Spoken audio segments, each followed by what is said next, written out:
Hello dear students. तो आइए आज के टॉपिक की हम लोग चर्चा करते हैं। आज हम लोगों को स्टडी करनी है ऑक्टाहेड्रल वॉइड्स की। पिछली वीडियो में हम लोग टेट्राहेड्रल वॉइड्स को स्टडी करें और आज हम लोग स्टडी करेंगे किसका?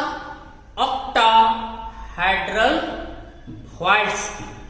अब ये जानते हैं कि ऑक्टाहेड्रल वॉइड कैसे फॉर्म होती है, तो जरा सा देखिए कैसे ये फॉर्म होती है। सबसे पहले एक ट्रायंगुलर लेयर को फॉर्म कर लेंगे। देखो बच्चों, ट्रायंगुलर लेयर नजर आ रही है, 3 स्क्वायर्स कांटेक्ट है, तीनों के सेंटर को मिड करेंगे तो क्या हो जाएगा? ट्रायंगुलर। तो हमने क्या करा, एक ट्रायंगुलर लेयर को फॉर्म करी, इसके बाद फिर एक और ट्रायंगुलर लेयर को फॉर्म करेंगे। तो अब मेरे हाथ में कितने ट्रायंगुलर लेयर है? 2। ये हुआ फर्स्ट ट्रायंगुलर लेयर, ये हुआ सेकेंड ट्रायंगुलर लेयर। अब ऑक्टाहेड्रल वॉइड्स को फॉर्म करने के लिए क्या करेंगे? इस ट्रायंगल के अपोजिट में इस ट्रायंगल को रखेंगे। देखो ऐसे ऐसे नहीं रखना है, सेम डायरेक्शन में नहीं, अपोजिट डायरेक्शन में। अपोजिट डायरेक्शन में इस 2 ट्रायंगल को हम लोग रखेंगे ऐसे, ठीक। तो जो नीचे वाला ट्रायंगल है उसका डायरेक्शन उधर है, जो ऊपर वाला ट्रायंगल उसका पॉइंट इधर है, अपोजिट में है। अब ऊपर वाले ट्रायंगल लेयर को इस ट्रायंगल के ऊपर रख देते हैं। देखो क्लियर? 2 अपोजिट ट्रायंगल एक दूसरे के ऊपर है। अब जो सेंटर में एम्प्टी स्पेस है, सेंटर में देखो खाली जगह, यहां एम्प्टी स्पेस है बीच में। अब इस बॉडी के सेंटर में जो एम्प्टी स्पेस फॉर्म हुआ वही कहलाएगा ऑक्टाहेड्रल वॉइड्स। कितना आसान है।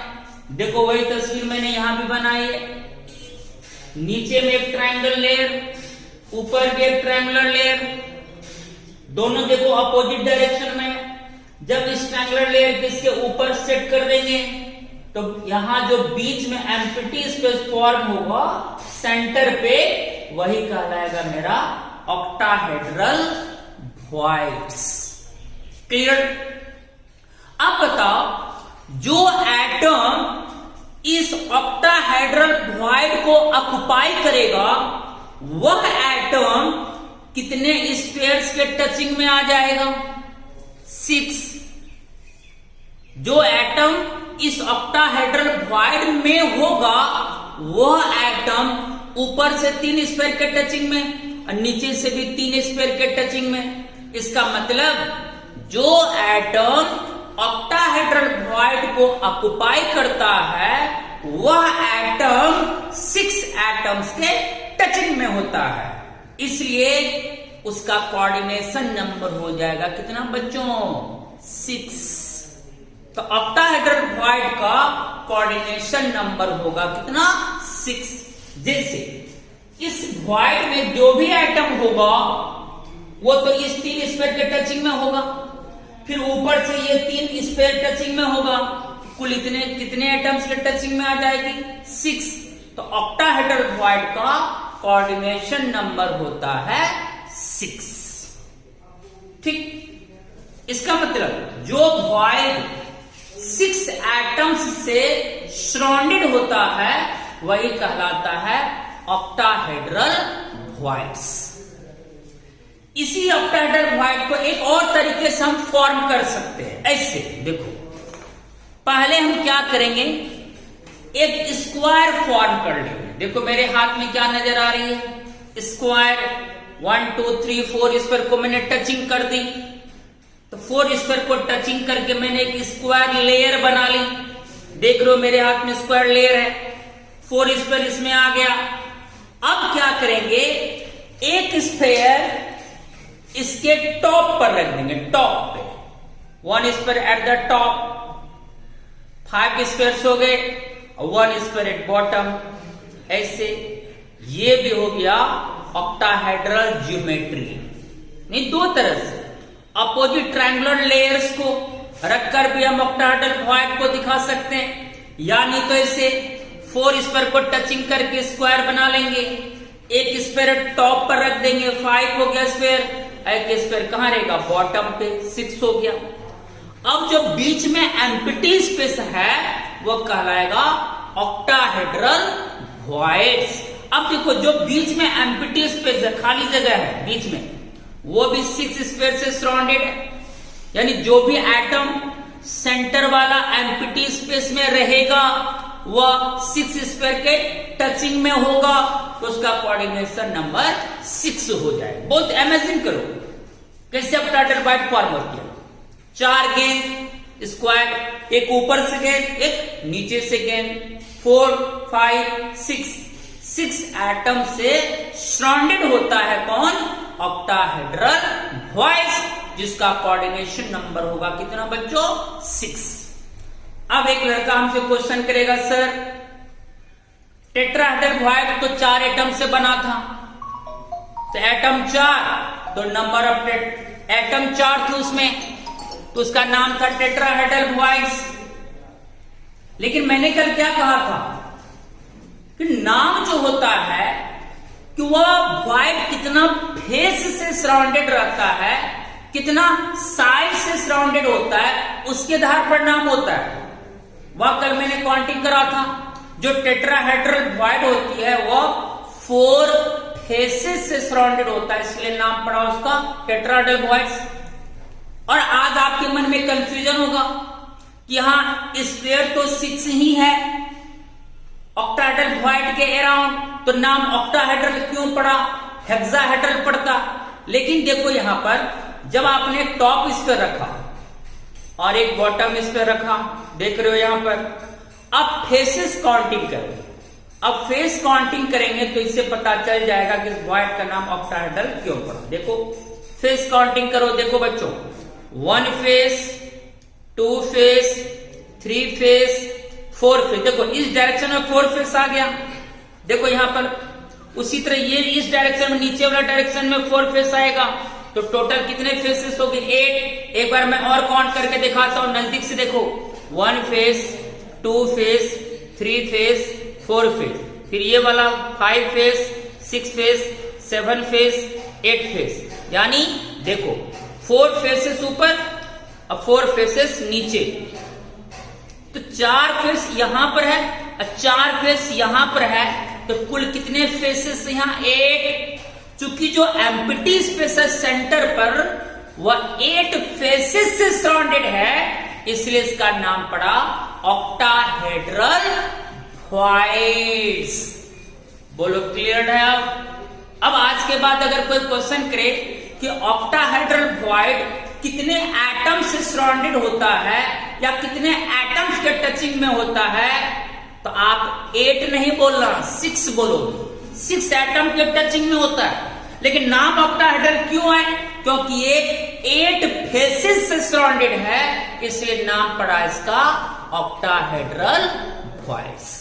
बोलो क्लियर? अब देखो दूसरी तस्वीर भी मैंने यहां ड्रॉ करी। पहले देखो 4 स्क्वायर को टचिंग करके आपने एक स्क्वायर बना लिया, एक टॉप स्क्वायर यहां पर, एक नीचे वाला बॉटम स्क्वायर, तो 4 to 6 स्क्वायर हो गया। जो भी एटम इस ओबी में रहेगा ऑक्टाहेड्रल वॉइड में, वह कुल 4, 5, 6 एटम के टचिंग में होगा, तो इसलिए इसका कोऑर्डिनेशन नंबर हो जाएगा 6। चलिए यहां से क्लियर हो गया। अब यहां पर मैंने लिखा है, पढ़ लीजिए खुद से भी। The empty space formed at the center of 6 spheres placed octahedral in a crystal is known as octahedral voids। जो empty space 6 spheres के सेंटर पे फॉर्म होती है वही कहलाता है octahedral voids। An octahedral void is formed by combination of 2 triangular voids of the first and second layer in opposite directions is called octahedral voids। जब हम लोग 2 अपोजिट ट्रायंगुलर वॉइड्स को एक दूसरे के ऊपर रखते हैं तो सेंटर पर जो स्पेस बनता है वही कहलाएगा octahedral voids. Characteristics of octahedral void आपको पता है, जो स्फीयर पैकिंग करता है उसके कंपैरिजन में वॉइड का साइज काफी छोटा होता है। The size of the void is much smaller than that of the forming spheres. The radius of an octahedral void in a closed packed structure is 0.414 that of the sphere forming the structure. जो sphere जिस sphere से surrounded है ये void, okay, तो void का radius, void में जो atom होगा उसका रेडियस, जो उसको सराउंड करके रखा है स्फीयर, उसका रेडियस का रेशियो होता है 0.414, यानी ऑक्टाहेड्रल वॉइड का रेडियस रेशियो होता है 0.414, यानी radius of void upon radius of sphere equal to 0.414। और आपको पता है वॉइड में जनरली कौन आयन रहता है? कैटायन, तो रेडियस ऑफ कैटायन। और उसको सराउंड करके कौन रखता है? एनायन, जो स्फीयर सराउंड करता है एनायन, इसलिए रेडियस ऑफ स्फीयर की जगह हम लिख सकते हैं रेडियस ऑफ एनायन। तो radius of cation upon radius of anion equal to होता है 0.414। अगर परसेंटेज में लिखेंगे तो 100 से मल्टीप्लाई कर देंगे तो 41.4% हो जाएगा। क्लियर? अब देखो, इमेजिन करो लीनियर वॉइड पड़ेगा, वहां वॉइड 2 स्फीयर के टचिंग में था तो रेशियो 0.155 से कम था। ट्रायंगुलर वॉइड पड़ेगा, वॉइड आपका 3 स्फीयर्स के टचिंग में था तो उसका मान एग्जैक्टली आया था 0.155 के इक्वल आया था। टेट्राहेड्रल वॉइड हम लोगों ने पढ़ा, उसका वैल्यू आया 0.225 या 4 स्फीयर टचिंग में था। अब आ जाओ ऑक्टाहेड्रल वॉइड, या 6 स्फीयर टचिंग में वॉइड के, यहां रेशियो उससे भी ज्यादा आया 0.414। मैंने कल ही कहा था प्रीवियस वीडियोस में, जैसे जैसे टचिंग स्फीयर्स का नंबर बढ़ता जाएगा रेडियस रेशियो भी क्या होता है बच्चों? बढ़ता जाता है। या यूं कहो, जैसे जैसे वॉइड का कोऑर्डिनेशन नंबर बढ़ता जाएगा वैसे वैसे उसका रेडियस रेशियो भी क्या होता है? बढ़ता जाता है। क्लियर हो गया? कल मैंने, और यहां पर है it's coordination number equal to 6। जो भी ऑक्टाहेड्रल वॉइड को, जो भी एटम ऑक्टाहेड्रल वॉइड को ऑक्युपाई करेगा, जो भी उस वॉइड में रहेगा, वह एटम 6 स्फीयर्स के टचिंग में होगा, इसलिए ऑक्टाहेड्रल वॉइड का कोऑर्डिनेशन नंबर 6 हो जाएगा। चलिए क्लियर?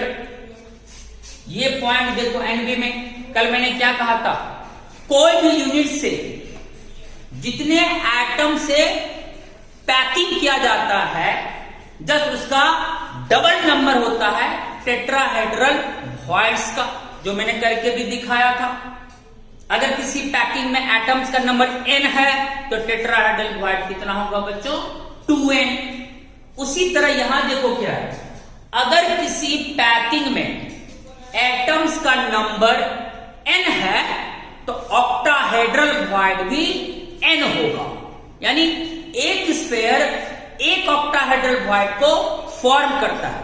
जितना स्फीयर्स से या जितना एटम्स से आप किसी को पैक करेंगे एग्जैक्टली उतने ही नंबर में ऑक्टाहेड्रल वॉइड्स का निर्माण होता है। Exactly n।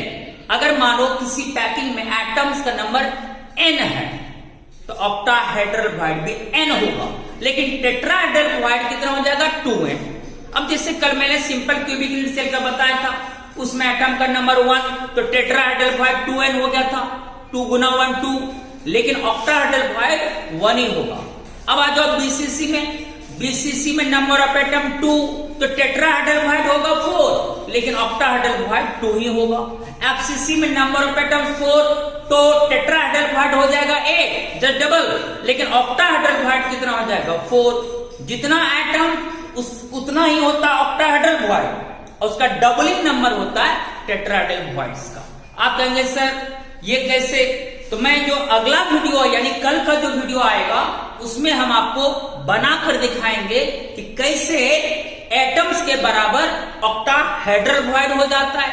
अब कल तो आपने एक में देख ही लिया था टेट्राहेड्रल का, कि जो टेट्राहेड्रल फॉर्म होता है वह पैकिंग एटम्स का डबलिंग नंबर में फॉर्म होता है। लेकिन आने वाली वीडियो में मैं आपको फिगर बना के दिखाऊंगा कि क्यों number of octahedral void number of atoms के इक्वल होता है। ये पॉइंट को केवल आज हमने लिखा है, number of octahedral voids is equal to the number of atoms in a close packed structure. किसी भी क्लोज पैकिंग में जितना एटम्स का नंबर होगा, जितने एटम्स से आप क्लोज पैकिंग करेंगे, उसी के बराबर वहां फॉर्म होगा ऑक्टाहेड्रल वॉइड्स। अगर if the number of spheres in a close packed structure be n, suppose करो किसी क्लोज पैकिंग में एटम्स का नंबर या स्फीयर्स का नंबर कितना एन, यानी आपने एन एटम से वहां पैकिंग करा, then the number of octahedral void equal to n। तो जितने एटम से आप पैकिंग करोगे उतने ही नंबर में फॉर्म होती है ऑक्टाहेड्रल वॉइड्स। तत्कालिक जानने के लिए आप तो समझ गए कि जितना एटम उसका डबलिंग नंबर टेट्राहेड्रल वॉइड का, और जस्ट एटम के बराबर होगा क्या, ऑक्टाहेड्रल वॉइड्स। अब तो जैसे अभी हम कोई क्वेश्चन पूछ देते हैं, बोलो तो एफसीसी यूनिट सेल में कितना टेट्राहेड्रल वॉइड होगा और कितना ऑक्टाहेड्रल वॉइड होगा। अब तुरंत जान बता पाएंगे कि सर एफसीसी में एटम्स का नंबर 4 होता है, तो टेट्राहेड्रल वॉइड सर 8 हो जाएगा और ऑक्टाहेड्रल वॉइड जस्ट 4 हो जाएगा। बीसीसी में अगर तुमसे पूछ दे, बोलो तो बीसीसी में आपको पता है एटम्स का नंबर 2 होता है। अगर एटम्स 2 तो बोलो वहां टेट्राहेड्रल वॉइड कितना बनेगा, 4, और ऑक्टाहेड्रल वॉइड कितना बनेगा, 2। अगर हम एचसीपी में पूछ दें, एचसीपी याद करो पढ़ाए हैं, उसमें नंबर ऑफ एटम्स कितना होता है, याद करो 6।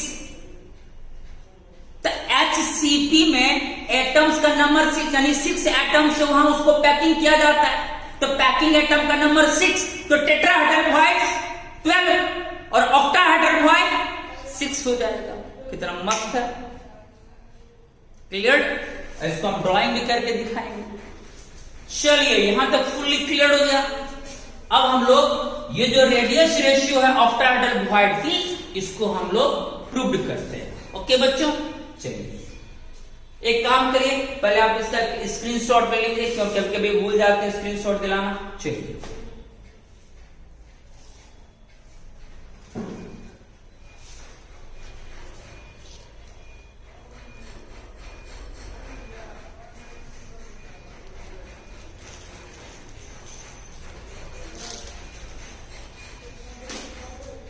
चलिए हो गया। अब हम लोग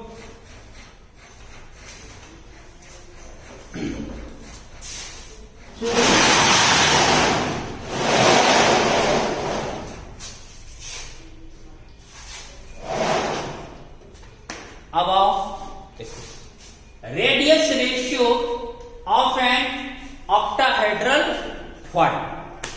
अभी आपने ऑक्टाहेड्रल बनाया था, 4 स्फीयर, इसके बाद एक टॉप स्फीयर रखते हैं और एक बॉटम स्फीयर रखते हैं, तो 4 to 6 बन गया सेंटर पे ऑक्टाहेड्रल वॉइड। वही देखो 4 स्फीयर, 4 टचिंग स्फीयर है यहाँ पर। प्रूव करने में टॉप और बॉटम स्फीयर की आपको आवश्यकता नहीं है, तो 4 स्फीयर से मेरा काम चल जाएगा। तो आपने क्या करा, 4 स्फीयर्स को टचिंग करके स्क्वायर लेयर बना ली, और आपको ये पहले से पता है कि ऊपर भी रहता है, इस पर एक बॉटम पर भी रहता है, उसको मैंने यहाँ रिप्रेजेंट नहीं करी। अब जो सेंटर पे यहाँ फॉर्म हुआ एम्प्टी स्पेस, उसी का नाम क्या होगा बच्चों, ऑक्टाहेड्रल वॉइड हो जाएगा। बोलो क्लियर है। अब चलो देखो क्या करते हैं हम लोग। अब क्या करते हैं, इसके सेंटर को मीट करते हैं। देखो इसका सेंटर और इसका सेंटर को मीट कर दो, फिर इसका सेंटर और इसका सेंटर को मीट कर दो, फिर इसका सेंटर को मीट कर दो। चलिए ये काम तो आप आसानी से कर सकते हैं। स्क्वायर बन गया, देख लो, क्लियर।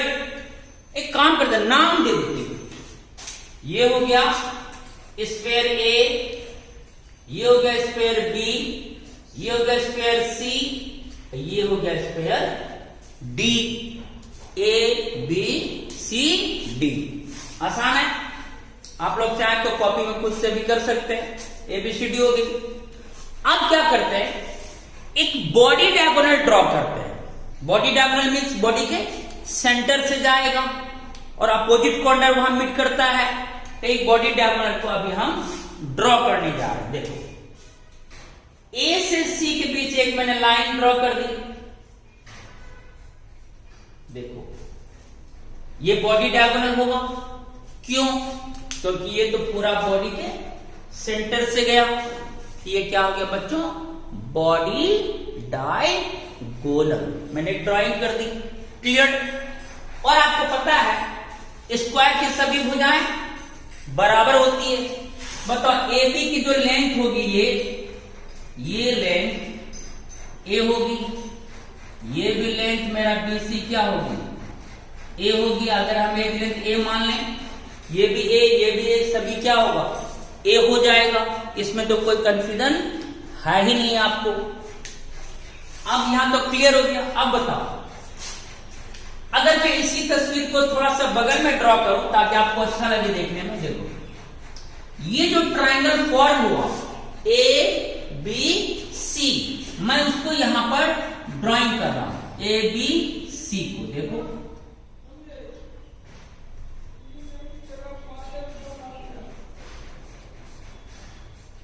चलिए देखो, ये मेरा ए है, ये मेरा बी है और ये मेरा सी है। बगल में दिखाने से ज्यादा क्लियर समझ में आता है। बोलो, ए बी सी, ए बी सी, यहां तक क्लियर है आपका? No confusion?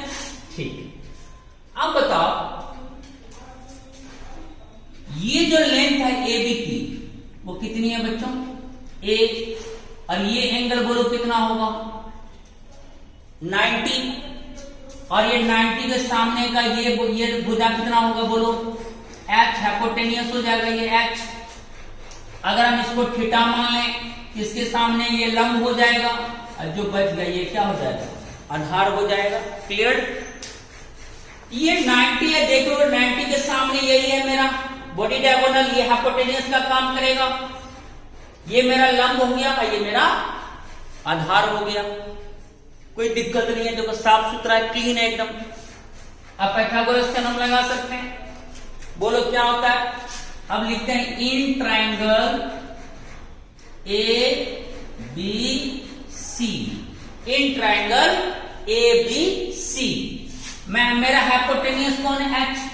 तो कर्ण स्क्वायर इक्वल टू लंब स्क्वायर प्लस आधार स्क्वायर। कोई दिक्कत? एच मेरा कौन हुआ? ए सी।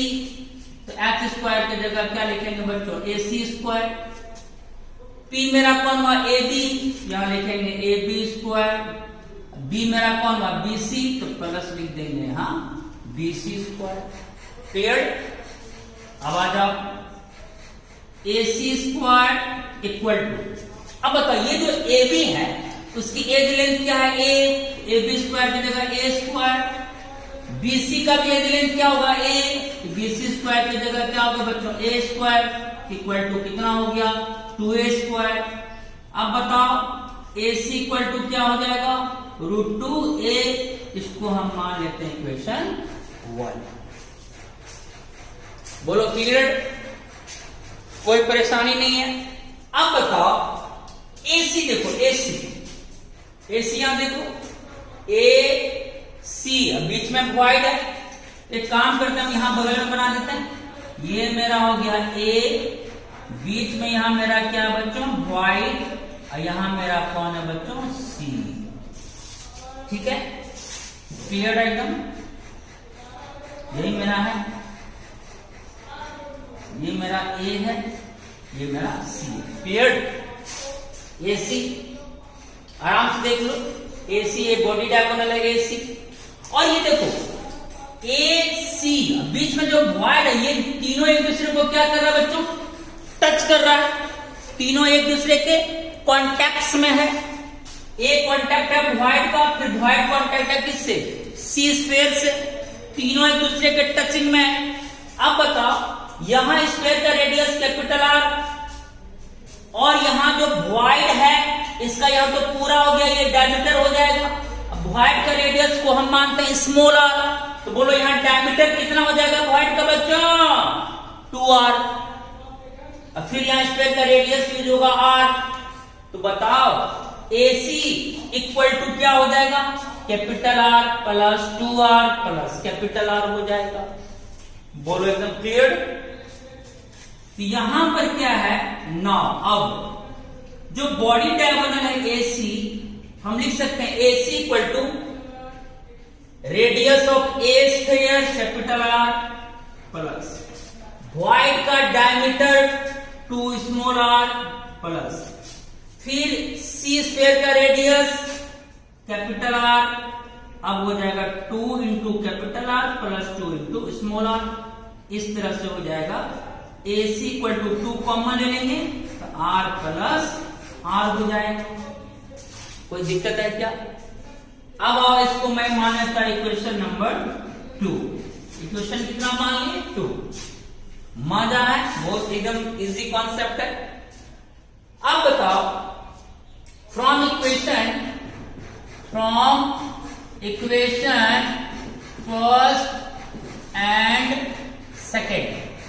फर्स्ट एंड सेकेंड से देखो बच्चों, अब हम क्या कर सकते हैं? क्या हम AC के प्लेस पर 2 into R plus R put कर सकते हैं? क्लियर? AC के प्लेस पर हम ये मान को हम पुट कर सकते हैं, क्योंकि AC इक्वल टू तो मेरा इतना आया है। इस वैल्यू को हम यहाँ इक्वेशन 1 में AC के प्लेस पर बैठा देते हैं। AC के प्लेस पर हम बैठा दे रहे हैं 2 इंटू R प्लस R। चलो ये वैल्यू यहां बैठ गया। अब इक्वल टू क्या है? √2a। क्लियर? अब यहां जाओ, R plus R equal to √2a upon 2 हो गया। इसी को हम क्या लिख सकते हैं? 2 को लिख सकते हैं √2 गुना √2, एक √2 कट जाएगा तो a अपॉन √2 बच जाएगा। ये मेरा इक्वेशन नंबर कितना हो जाएगा? 3rd। Fully clear? 2 को लिख सकते हैं √2 इंटू √2 2 होता है, तो एक √2 नीचे का एक √2 ऊपर का कट जाएगा, तो नीचे में एक √2 बचेगा, तो a अपॉन √2 हो जाएगा। ओके? अब देखो तो AB देखो, AB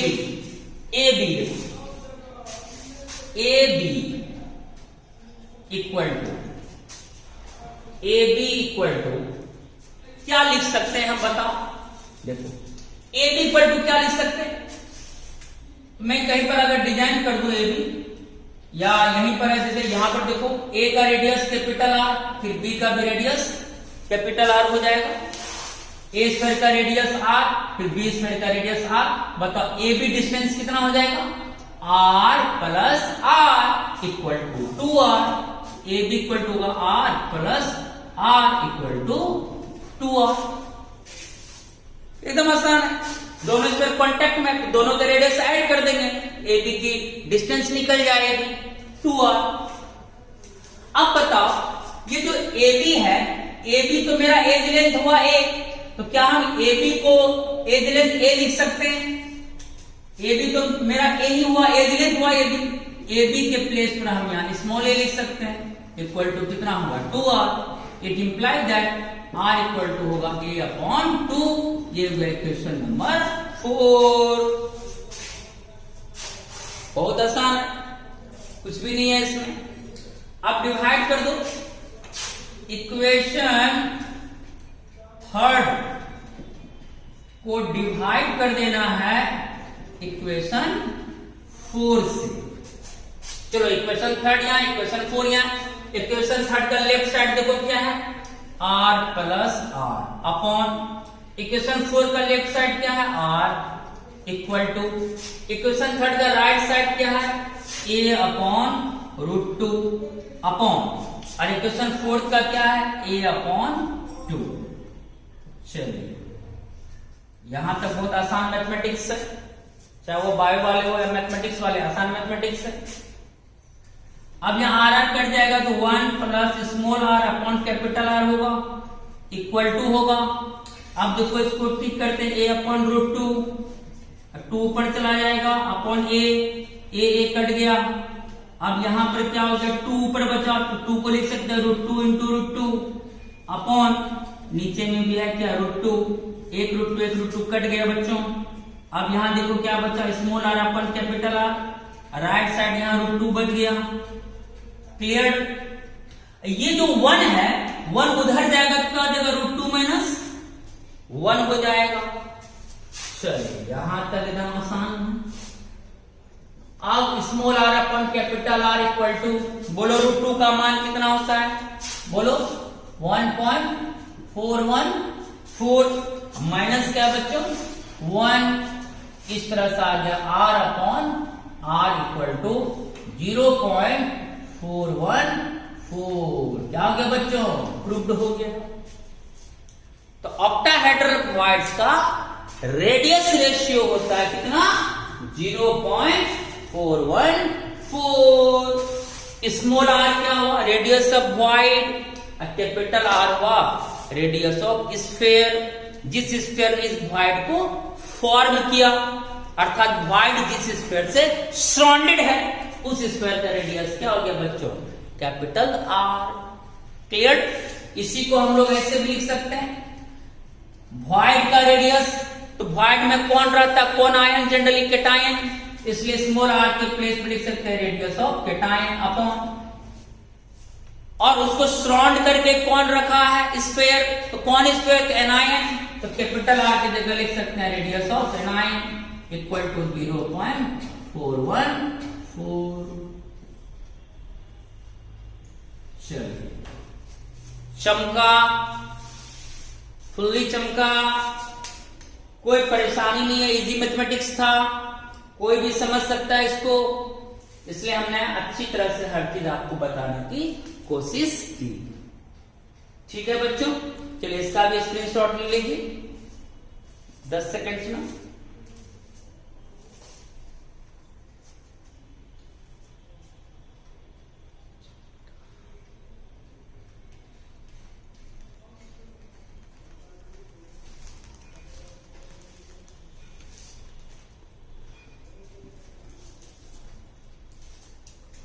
चलिए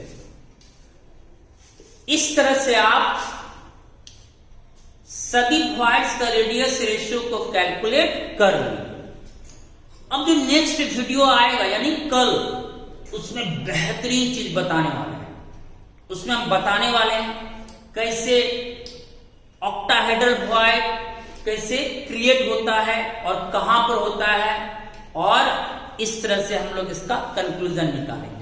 अभी तक आप माइंड में बस इतना रखिए, जितने एटम्स से हम लोग पैकिंग करेंगे एग्जैक्टली उतने ही नंबर में फॉर्म होगा ऑक्टाहेड्रल वॉइड्स। याद रखना, अगर एटम का नंबर, पैकिंग एटम्स का नंबर n, तो ऑक्टाहेड्रल वॉइड में फॉर्म होगा n। क्लियर। और जितने एटम्स से आपने पैकिंग करा उसका डबलिंग नंबर में फॉर्म होगा टेट्राहेड्रल वॉइड। अगर पैकिंग एटम्स का नंबर n, तो टेट्राहेड्रल वॉइड हो जाएगा 2n। ओके, इसको कल हम लोग क्लियरली फिगर में भी हम इसको कल ड्राइंग करने वाले हैं। ओके बच्चों, इस पर बहुत अच्छी अच्छी न्यूमेरिकल्स भी है, उसका भी हम लोग यहां पर प्रैक्टिस करेंगे। ओके, तो कल का वीडियो काफी अच्छी वीडियो होगी, इसलिए प्लीज कल आप अच्छी तरह से वॉच करेंगे। हर वीडियो को डेली बाय डेली रूटीनबद्ध तरीके से स्टडी करिए, पूरा एकदम क्लियर वे में। इस तरह से आपका तब स्टडी पूरा कंटिन्यूसली बनी रहेगी। ओके, एक आध भी वीडियो बीच में मिसिंग नहीं। जब भी पढ़ना है तो लेक्चर 1 से शुरू करना है, और अभी तक का जो लेक्चर हुआ है कंटिन्यूसली इसको स्टडी करना है। ओके, मुझे पता है आप लोग काफी सिंसियर है, तो आप लोग खुद ही अपने भविष्य के बारे में अच्छी सोच सकते हैं, हमसे बेहतर आप समझ सकते हैं आप अपने भविष्य के बारे में। ओके बच्चों, तो चलिए टेक केयर एंड बाय।